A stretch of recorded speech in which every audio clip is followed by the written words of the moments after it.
My boy Wes Craven was a special filmmaker. He was usually someone you could depend on for flipping the horror genre on its head and using its components in unique ways to say something about our relationship with fear and violence, or simply provoke us with creatively grisly ideas.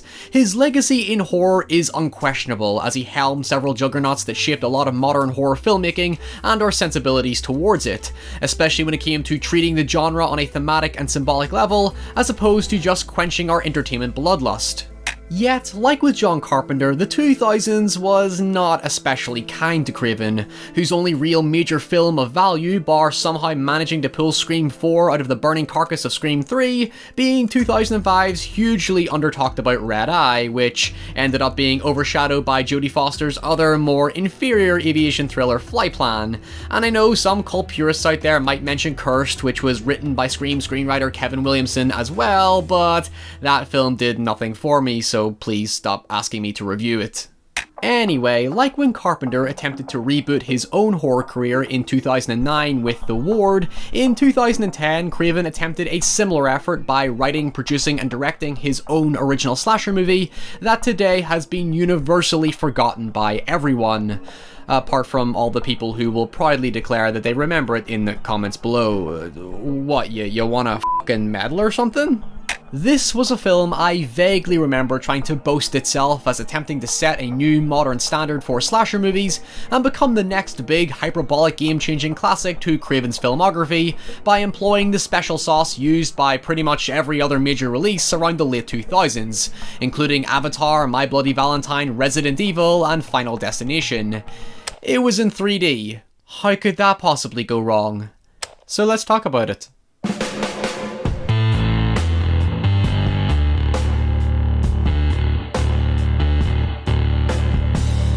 For the record, My Soul to Take is a truly badass title for a horror movie. It just screams rebellious, confident and unique, even if it isn't any of those things. I mean, it really did try to sell itself as a special must-see movie-going experience that used 3D in a meaningful way, similar to the entire gimmick Avatar was built on, but whereas some of the other horror movies I just mentioned were all shot with technology similar to Avatar and built entirely around the premise of a 3D experience, My Soul to Take was guilty of the cheap, horrible tactic that very quickly killed the 3D craze, known as post-conversion.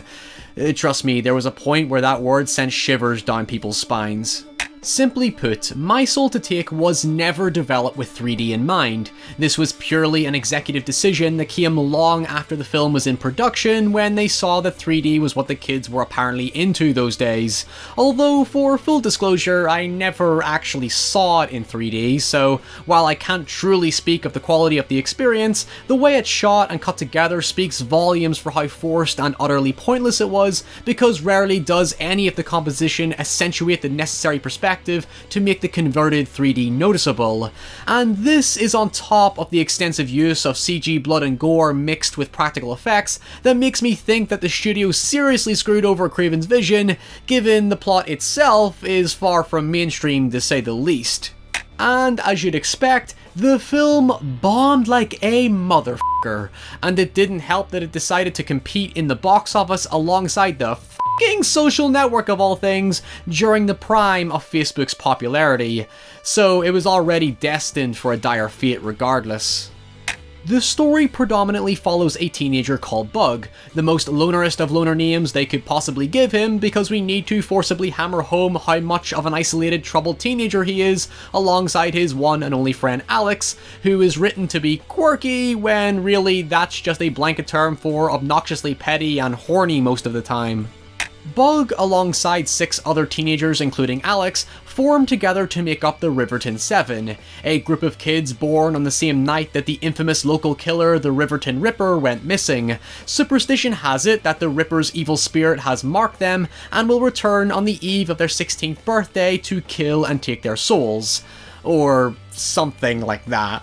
For such an intriguing setup to a simple supernatural story, it becomes awfully contrived when it does literally nothing to expand further beyond the basic premise, and pretty much forgets about its relevancy to focus on awkward teenage antics that intercut between a series of by-the-numbers murder intervals that really only serve to break up the monotony and remind us that we're watching a f***ing horror movie. Now, the thing is, the film has an unbelievably intense opening that really compounds the shocking, gritty tone of the film that's reminiscent of Craven's classic filmography, especially Last House on the Left. Putting aside its use of multiple cliches, including Hollywood's version of what schizophrenia apparently is, we have a father who realizes that he is actually the Riverton Ripper after jumping between multiple personalities and discovering one of them to be the killer. Very similar to another film we'll hopefully talk about another day. After some vicious kills and other shenanigans later, including 3 fake-out deaths that become almost hilarious, the man goes missing and thus leaves us with a genuinely macabre, eerie mood that really settles, or well, unsettles you into the nightmare that's about to unfold. Or at least you hope it does, because here's the problem. That palpable atmosphere starts out like a kind of Nightmare on Elm Street style fear for the children's safety because all cards are off the table, and then quickly devolves into, this is going to make me feel old, but remember late 2000s emo? That's what we're dealing with here. Basically, the opening somber moodiness has no synergy with the teenage moodiness. A significant portion of the film just becomes about Bug and Alex getting up to typical teenage trouble that feels like Craven is trying to speak for some isolated, introverted, unspoken generation of the time, but completely misunderstands what teenage life is really like. It's cringeworthy and alien. In fact, a good chunk of the first act is Bug and Alex spying on some girl to see if she has a crush on Bug, which feels like it's ripped straight out of some terrible 80s 90s rom-com. And sure, while I have vivid memories of my teenage years being cringy, awkward and weird, the film is just out of touch with the generation it tries to speak for. Or maybe I'm just out of touch because I didn't actually have a social life until I finished high school. It somewhat feels like Craven wrote this from his outsider observations as an adult, trying to make sense of what the secrecy and sensitivity of the younger generation was truly about, without being able to relate to it, even if there are some nice visuals to represent the teenagers' disconnect from their childhoods.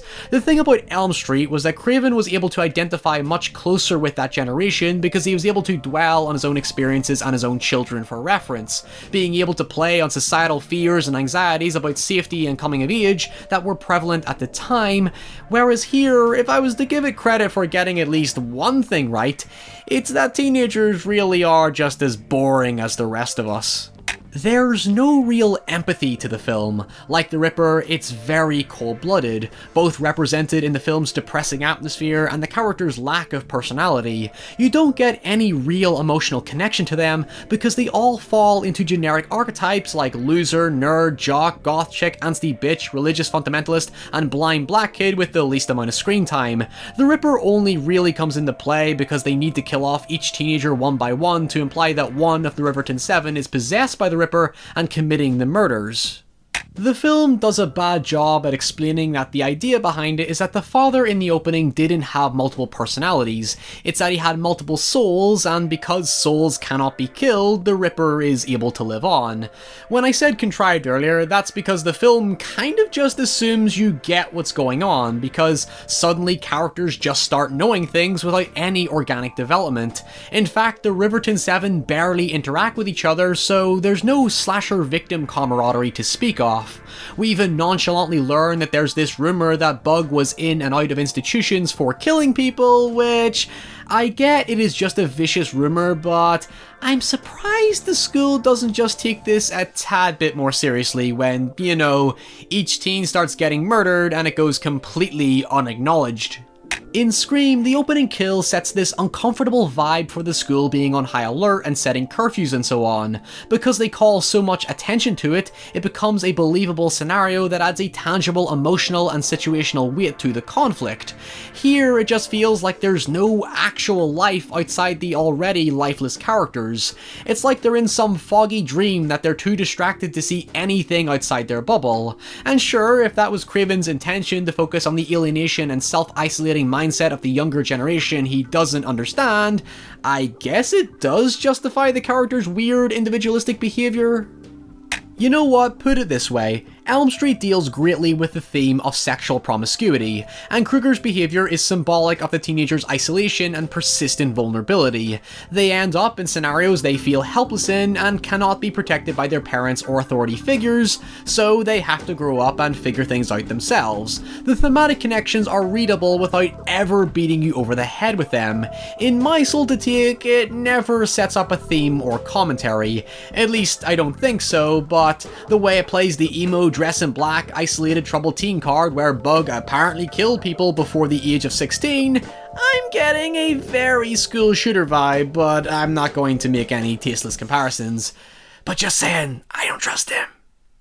Okay, so there is this one clever motif I actually quite like where Bug has an interest in condor birds, which seemingly pop up every time a character is about to get killed, thus hinting that Bug is the killer this entire time. It then comes full circle when we find out that Bug has a sister, and both of them were orphaned after their parents' deaths. In other words, that's their parents in the opening. Their father was the Ripper and killed their pregnant mother, and Bug was lucky to survive in the womb, and the cops were able to intervene before the father was able to kill Bug's sister. It makes it seem like an obvious twist at first, because Bug harbors beautifully presented visuals of certain characters' deaths and ticks all the necessary boxes to be a slasher movie killer, but in the end, the film tries to get a bit cocky by revealing it was actually his friend Alex this entire time, because I bet you didn't see that coming, you bitch! Honestly, the way it plays out in the end made me think that maybe this could exist in the same universe as Elm Street. Not only does it follow a very similar plot structure, but the atmosphere is mostly there. There's the creepy urban legend that turns out to be true, the fact that all the teenagers have recurring nightmares about the Ripper, and well, I guess you could argue the one sole attempt at a theme that starts to show in the end: identity. Bug is constantly called various things and described in various ways that he is totally disconnected from himself. His name isn't even Bug, it's actually Adam, but Bug makes him seem small, insignificant, and weak as he becomes almost a self-fulfilling prophecy in the process. If labeling theory is prominent in the institution of the school, Bug is a prime example of it.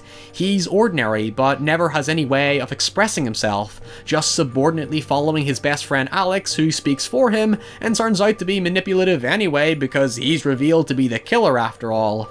Alex even tries to persuade Bug into blaming the murders on the blind black kid who just shows up randomly in Bug's wardrobe because I guess we gotta get him back in the film somehow. Naturally, Bug obviously refuses, then stabs Alex, and the town declares Bug a hero, which, giving off those school shooter vibes, sends a bunch of mixed signals, especially now that Bug is living some sort of lie so that his friend's legacy isn't that of a terrible killer. And that's it. It's as messy as I described it. And the film ends with a nicely illustrated credit sequence that feels like a darkly comedic twist on teen comedies from the early noughties. Wait, is this supposed to be a f***ing satire? Okay, I'm not gonna get wrapped up in another tangent because I swear to God, if someone calls me the Vsauce of horror movies again, I'll start a YouTube premium show out of spite. Regardless, given My Soul to Take's odd sense of humor mixed with jarring tonal shifts despite opening with a captivatingly sinister tone, I'd at least give it credit for just committing to whatever the hell it wanted to be, because Craven himself said he was very happy with it. At worst, it's kinda boring, and at best, there are some great ideas that only scratch the surface of what this film probably could have been if Craven had simply just directed it and passed on writing efforts to Kevin Williamson, because dynamic duo aside, a lot of My Soul to Take just seems like fragments of Craven's better days, especially in regard to its more subversive ideas. It does have a relatively campy charm to it, but honestly, how many times have I said that just out of respect to the fact that I don't really like condemning movies for at least trying something new? So if you set yourself modest expectations and simply want to see an iconic filmmaker throw snippets of his style together into a homage and very, very light satire of slasher tropes, My Soul to Take isn't all bad. It's just deeply misguided. But my god, the CG blood and gore really ruin otherwise decent death scenes. What just happened?